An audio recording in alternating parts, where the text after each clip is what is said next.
All right, we've gotten started finding the ideas that will hopefully become stories, articles. So let's look at how we turn those ideas now into articles. So we've already talked about this a little bit with the idea that articles come from everywhere. So, the picture that I've given you here, the sign that says selling lemonade to help my sister get well, an idea becomes a story by stopping at this lemonade stand and asking these people what exactly they're doing. It comes from walking into new shops and asking, tell me a little bit about this. It comes from going behind the news. So if you've read something in your local paper or your school paper or whatever it might be, of some circumstance that happened as a relatively breaking news event, go behind that, see what happens next, see what the circumstances were that led up to it. Look at old ideas. So, we're going to talk about different things like seasonal stories. Christmas rolls around every year. Valentine's Day rolls around every year. There's going to be stories that come up about pool season opening up in the summer. How can you look at that idea in a different way? So if pool season's going to open up in June when school lets out, what can you do differently about pool safety or about swimsuits, or depending on what the magazine is that you're looking for, if it's a pet magazine, about keeping your pets cool in the summer, or keeping your dog safe while they swim. I mean, there's all kinds of ways that you can develop stories just from something that's been around for a long time. Think about current events. How can you spin those into something? Looking at what's going on overseas, looking what's going on domestically. Certainly we have the economy, the Congress, all of these news events that are constantly swirling about us. How can you localize that in some way, or make it a magazine article? So, if you want to get a behind-the-scenes look at your school board, see if there's a school board member that you can profile that may fit your city magazine. There's always an opportunity to bring a story to life through the people. And just keep thinking that story ideas are everywhere. But remember, and I know I've said it before, but I will keep saying it, you have to have the story that fits the right magazine. They don't really have to come in any order. I mean, you absolutely can have a magazine that you're passionate about and find a story to fit it. And the better you know the magazine, the more likely you are to come up with an idea that will fit that book. At the same token, you may come up with a great story. You're going to have to do research into a magazine to make sure that it is indeed the one that fits it. I was editor of a horse racing magazine. It was a very specific magazine geared toward a very specific audience. I can't tell you the number of people who pitched me stories about riding horses, or buying your first pony, or whatever that would be, none of which fit a magazine about horse racing. All they saw was horses. So you have to really get to know the magazine before you will be able to successfully pitch a story to it. Now, writing is a very personal thing, and I understand that. It can be personal and it can be professional. Now, I make money writing. I mean, I don't make any bones about that, and I don't honestly write for fun. If you want to write for fun, that's awesome. I wholeheartedly encourage you to get a blog.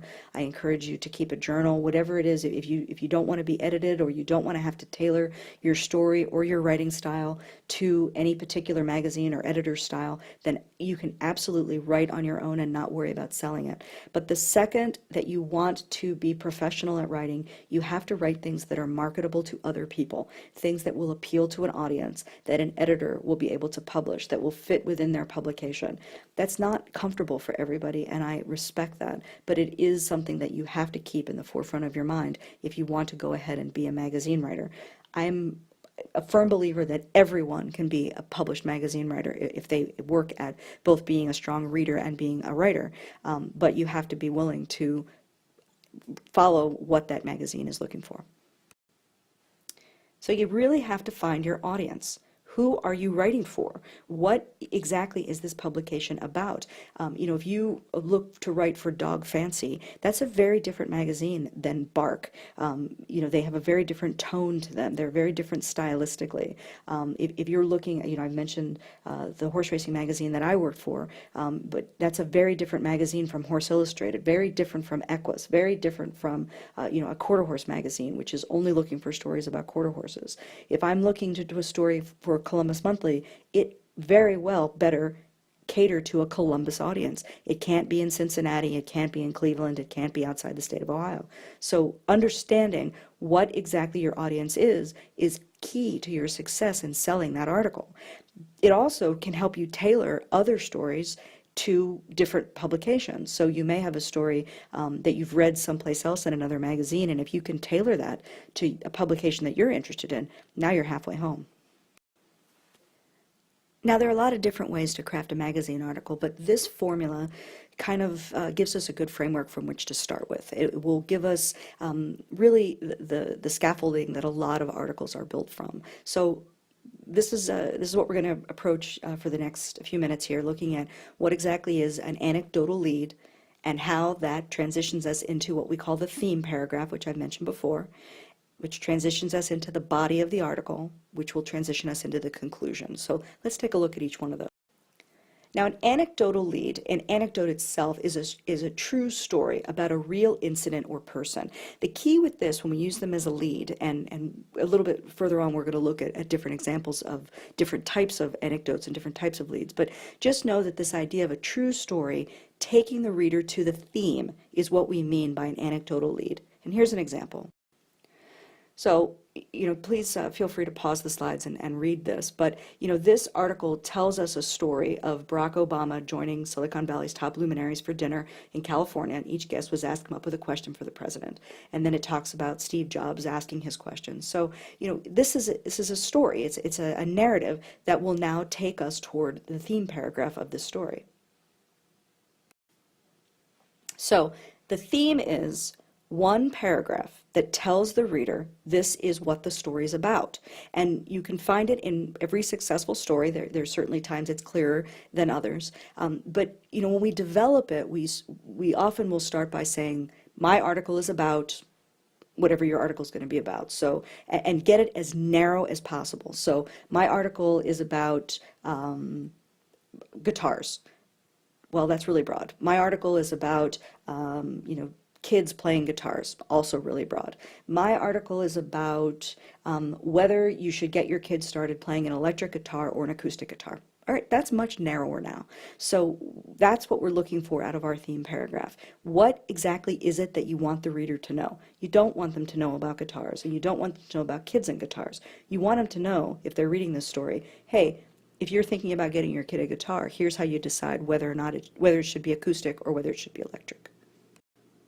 Now, here's the example from the lead that we just saw a minute ago. This is the theme paragraph of this story. So please take a second to read that.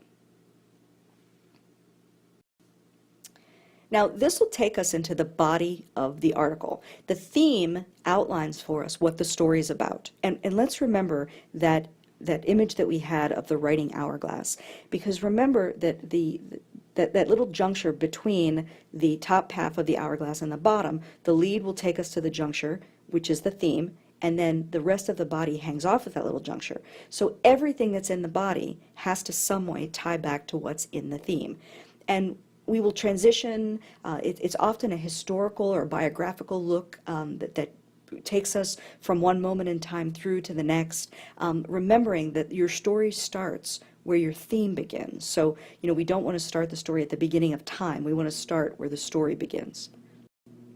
So here's the rest of that story, so you can see a little bit about the body of the story and how we incorporated the facts that we outlined in the theme paragraph. And please feel free to pause this so you can read the whole thing. Now, the conclusion relates back to the lead often in some way. It certainly relates back to the theme. It's just as important as the lead. So in standard news writing, inverted pyramid writing, we cut these stories off at the end wherever we need them to fit, or the reader just simply stops reading. But remember that magazine articles, feature articles themselves, are meant to be read from beginning to end. So we want that conclusion to be strong. That's why it's often a quote. I many times will save my best quote to be the last one. It's the one that really sums up for me and for the reader what the story is about. I want the reader at the end of it to sigh, to go, I have finished this journey with you and I feel fulfilled by it. So here's the example. Now, in this case, it's not a quote, but it really does sum up for us what this story was about. So I hope you get a chance to read this. So please feel free to stop it. the reason that we hammer so much about coming up with ideas and being able to develop your own story ideas is, as a writer, I either have ideas or I have assignments. And I got to tell you, ideas are a whole lot more fun than assignments. Assignments are someone else's vision. And I know a lot of my students always want them to say, they always say to me, just give me a story idea. You don't want me to give you a story idea. You want to write about something that's interesting to you, that's compelling to you, that you have some there's something about it that has sparked an interest in you, and that spark will grow into a fire if you will let it, if you will, be willing to dig around and collect evidence and find out what the story really is about. And then to be able to bring that to life for readers is the greatest gift of writing.